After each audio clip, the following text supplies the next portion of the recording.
Rinoplastika və septoplastika əməliyyatları nə üçün icra edilir? Əsas fərqləri nələrdir? Bu əməliyyatları eyni vaxtda yerinə yetirmək olarmı? Ege Hospital'ın otorinolaringoloqu uzman doktor Əli Əliyev danışacaq. Təciliyyəti yoxdur, zəruriyyəti yoxdur. Nədirsə gözləyən onu bütün ehtimalları izah eləmək məcburiyyətindəyik biz və bunu hətta yazılı şəkildə özünə və xəstə yaxınlarına təqdim etməliyik.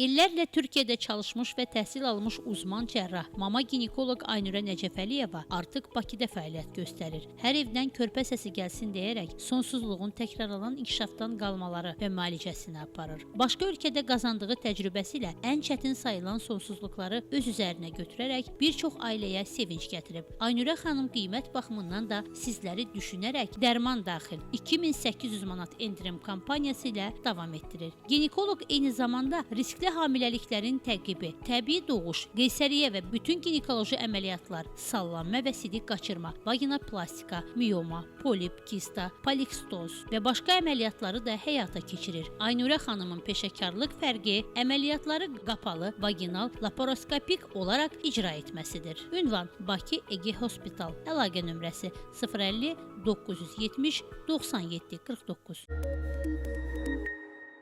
Hər vaxtınız xeyir olsun əziz tamaşaçılar. Mən Doktor Dilbər Rahim. Səhhətimizin bugünkü buraxılışında hər birinizi xoş gördük. Verilişimizə Ege Hospitalın Reproduktiv Təbabət Mərkəzinin baş sponsorluğunda baxırsınız. Bugün rinoplastikadan danışacağıq, əlavə olaraq septoplastikadan danışacağıq və əvvəla istəyərdim qonağımı sizlər üçün təqdim eləyim. Bugünkü qonağımız Ege Hospitalın uzman lor həkimi Əli Əliyevdir. Necəsiz doktor? Təşəkkür edirəm. Sağ olun, siz necəsiniz? Təşəkkürlər. Əhvalınız yaxşıdırsa bir keçid eləyək, ümumiyyətlə mövzuya keçid eləyək. Əslində qalsa xalqımızın əksəriyyəti bilir rinoplastika nə deməkdir, amma istərdim bir belə xırda bir keçid eləyək. Nə deməkdir? Biraz açıqlayaq. Bəli, xalq arasında burun əməliyyatı, doktor burun əməliyyatı olmaq istəyirəm deyirlər. Hər şeyi birləşdirərək rinoplastika burun görünüşünə dəyişiklik eləyirsə, bu əməliyyatın adı rinopplastikadır. Əksər pasiyentə artıq çəpər əməliyyatı olmuşkən biraz da şəklinə toxunum, yəni çox böyük bir deformasiyası olmasa da cüzi bir korreksiya olmaq istəyir. Bir də septoplastika var, az öncə vurğuladınız, çəpər əyriliyinin düzəldilməsi. Burun ortasında belə bir divar kimi sədd var, burnu sağ və sol tərəflərə ayıran, daha çox travma, yəni zərbədən, yıxılmadan, uşaqlıq illərindən xatırlaması da belə şeylərdən dolayı burun çəpəri bir tərəfə ya da bir neçə istiqamətə əyri olur. Yəni normal burundakı hava axışını pozur. Buna görə də xəstələr burun tıxanması, nəfəs çətinliyi yaşayırlar. Elə bir şey varsa da o çəpəri əməliyyat edərək ən yaxşı formaya gətiririk. Nəfəs alma deyəndə xoruldama da ilk başda yada düşür. Belə deyək, xoruldayan insanlarda məsələn üçün ilk başda səbəb araşdırılanda çox vaxt elə olur ki, elə bu çəpər əyriliyindən əziyyət çəkən insanlar olur. Onlara ilk başda, yəni siz özünüz məsləhət bilirsiniz septoplastikanı. Bu xoruldama çox geniş mövzudur. Sadəcə yəni xoruldama sosial problem midir, yoxsa nəfəs darlığı ilə bərabər gedir? Səbəbləri araşdırılmalıdır. Xoruldama əgər nəfəs problemi ilə bərabər də gedirsə, yəni bunu biraz obyektiv dəyərləndirmək bizdə çətindir. Yəni xüsusi testi var. Xəstə laboratoriyada, yəni bir xəstəxanada bir gün yatmalıdır və də maliyyətli bir testdir. Və obyektiv nəticə çıxır ki, xəstə neçə dəfə nəfəsi daralır, nə qədər oksigen düşür, nə qədər çətinlik yaşayır. Hətta ağırlıq dərəcələrinə görə nə qədər ehtiyacı varsa müalicəyə maksimum edirik. Bunun səbəbləri də yaş, tütün məhsullarından istifadə etmə, çəki, artıq çəki, burun tənəffüsünü pozan hər şey, sadəcə çəpər əyriliyi deyil. Ən çox xəstə səbəblərdən bunlardır. Çəpər əyriliyi, yəni xoruldama bərabərdir çəpər əyriliyi deyil. Aydındır. Baxırsan, bir çox xəstədə çəpər əyriliyi yoxdur. Nəfəs burunla yaxşı alır, gündüz heç problem yaşamır, amma gecə yatan kimi boğmağa başlayır. Onların səbəbləri fərqlidir. Səbəb olaraq əgər çəpər əyriliyi tapılırsa xəstədə, septoplastika sizcə qarantiyalı bir, belə deyək, çözüm yoludurmu? Bir göstərişi var. Çünki belədir ki, əgər gecə adam hansı xəstə nəfəs problemi yaşayırsa, onun ağırlığı dərəcəsi ilə birbaşa ürək-damar xəstəlikdən riski arasında şey var, korrelyasiya var, əlaqə var. Nə qədər çox oksigen düşürsə, nə qədər orqanizm naqruzkaya düşürsə desək, o qədər də bu ürək-damar problemləri riski və başqa fəsadların riski çoxdur. Ona görə bu xəstələri nə qədər rahatlada bilsək, 10%, 20%, 50%, çəpər əməliyyatı bəlkə tamamilə xəstəni qurtarmır, amma o ürək-damar xəstəliyinin riskini azaldır, xəstənin yaşam komfortunu, həyat keyfiyyətini çox ciddi artırırsa, təbii ki, biz edirik. Aydındır. Rinoplastikadan az öncə bəhs elədik. Rinoplastika belə deyək, geri dönən bir proses halına gələrmi? Yəni rinoplastikadan sonra hər hansı bir geri dönüş olarmı? Yəni pis adama. Bəli. Məncə çox pasientlərin belə deyək, bilmək istədiyi bir sualdır, ona görə vermək istədim. Bu elədir ki, biraz marketinq işidir, 100% garantiya əla olacaq, hər şey daxildir. Bu biraz yəni tam doğrular əks etdirmir. Həkiminizlə söhbətdə bunların hamısını soruşmaq lazımdır. Dünyanın heç bir yerində heç bir həkim əməliyyatdan sonra 100% garanti verə bilmir. Yəni verirsə də sadəcə xəstəni rahatlatmaq üçün ya da yəni olur da xəstəyə ürək dirək lazımdır. Bu estetik əməliyyatda bəlkə 100% garanti vermək tam bir cinayət olmaz, amma onkoloji xəstələr var, başqa xəstələr var, onun onsuz da ki çarəsi yoxdur, əməliyyat olmalıdır. Orada o qədər qorxutmaq dəyməz xəstəni, yəni biraz da ürək dirək vermək lazımdır. Amma estetik əməliyyat təciliyyəti yoxdur, zəruriyyəti yoxdur. Nədirsə gözləyən onu bütün ehtimalları izah eləmək məcburiyyətindəyik biz və bunu hətta yazılı şəkildə özünə və xəstə yaxınına da təqdim etməliyik. Çünki deyilən uçub gedir, yaddan çıxır, amma yazılan və imzalanan mütləq şəkildə ki, yadda qalır. Bir də xəstənin seçimi olmalıdır. O nə gözləyir, onu dəqiq bilməlidir. Ümumiyyətlə, yəni bütün dünyaya baxsaq, 90%-in üstündə deyil bu garantiya ehtimalı, məmnuniyyət, xəstə məmnuniyyəti. Bir də hər xəstəyə görə dəyişir. Yəni burun çox mürəkkəbdirsə, problemlidirsə və cərrahın da təcrübəsi azdırsa, bu ehtimallar azalır. Yəni məmnuniyyət ola bilər 60% olsun, olur 70% olsun, həqiqətən də elədir. Yəni 100% yoxdur. Amma yox, daha nisbətən sadə burunlar və cərrah da çox təcrübəlidirsə, o garantiya verirəm dediyi əslində 100% deyil. Yəni yüksək ehtimalı yaxşı olacaq. Aydındır doktor. Bildiyimiz kimi rinoplastikada elə olur ki, siz az öncə vurğuladığınız kimi bəzən cərrahın məsələn üçün belə deyək, praktikası az olur, təcrübəsi az olur. İkincili bir əməliyyata ehtiyac duyur pasiyentlər. Buna da əlbəttə ki, biz revizyon əməliyyatları deyirik. Bu əməliyyatları çox cərrah əslində qəbul eləmir. Əsas da onu vurğulayırlar ki, digər bir həkimin işini mən eləmək istəmirəm və s. Siz necə baxırsınız bu revizyon əməliyyatlara və edilməsi lazım olan əməliyyatlar və olmayan əməliyyatlar var? İstərdim onun haqqında danışasınız biraz. Burada 4 qrup pasiyent var da, razı xəstə və razı həkimdirsə, onsuz da ki, hər şey superdir. Narazı xəstə və narazı həkimdirsə, orada o reviziya olacaq. Çünki həkim də narazıdır, bilir ki, orada problem var. Amma o ikisi digəri, yəni xəstə razı, həkim ola bilər narazı olsun. Təbii ki, də reviziya eləməyəcəksən. Həkimin gözünə nəsə takılır, o mükəmməliyyətçidir, görür ki, nəsə düzəltmək olar. Xəstə istəmir, xəstə yaxşı, təbii ki, də reviziya eləməyəcəksən. Tam tərsi durum da olur. Xəstə narazıdır, amma həkim baxır ki, orada çox da problem yoxdur.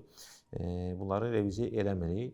Niyə eləmirik? Çünki yəni, əgər həkim eləmək istəmirsə, demək ki, orada bir problem var. Yəni, əməliyyat da bəlkə düzəlməyə bilər. Yaxud da xəstənin gördüyü o nöqtə, nüans əslində çox da burunun özü ilə deyil, biraz da onun beyni ilə əlaqəlidir. Onu necə onu qarşılayır, necə hiss edir. Kimlər reviziya eləyir? Mütləq şəkildə əgər ciddi bir kosmetik və nəfəs problemi varsa, onu eləmək lazımdır.